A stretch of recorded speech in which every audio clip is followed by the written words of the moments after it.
Youpi tralala, c'est le déconfinement. Alors, est-ce qu'on va reprendre progressivement une vie normale et échapper à un deuxième confinement?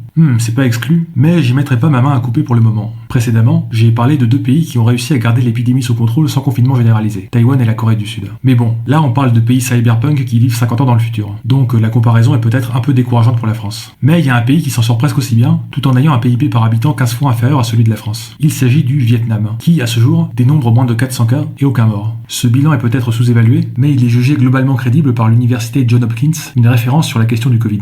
En tout cas, le Vietnam a pris l'épidémie extrêmement au sérieux dès le début. Bon, il y a déjà la communication très efficace du gouvernement, abordée dans une vidéo de Science for All, voir dans la description. Le port du masque est généralisé, et les mesures de distanciation sociale sont très bien respectées par la population, notamment dans les files d'attente. Mais l'ingrédient fondamental, encore une fois, cela semble être, désolé pour le manque d'originalité, le contact tracing. Une application smartphone a récemment été lancée, mais auparavant, le contact tracing se faisait à l'ancienne. Mais pas qu'à moitié. Voici la procédure appliquée par le Vietnam. Pour les cas confirmés et leurs contacts proches, isolement et traitement dans des hôpitaux. Pour les contacts des cas confirmés, quarantaine dans des endroits spéciaux prévus à cet effet. Pour les contacts des cas confirmés, quarantaine à domicile. Et pour finir, bouclage du quartier ou du village où le cas confirmé habite. On en revient encore à l'idée qu'il est crucial de tuer immédiatement dans l'œuf tout nouveau début de contagion. Alors oui, c'est un petit peu hardcore, mais ça l'est largement moins que les confinements généralisés de plusieurs mois qu'on a pu voir en Europe. En gros, même si c'est pas aussi clean qu'à Taïwan ou en Corée du Sud, la majorité des gens continuent de circuler librement et le pays peut fonctionner à peu près normalement. Et si le Vietnam y parvient avec un PIB par habitant 15 fois inférieur à celui de la France, bon, cette fois je crois qu'il n'y a plus d'excuses.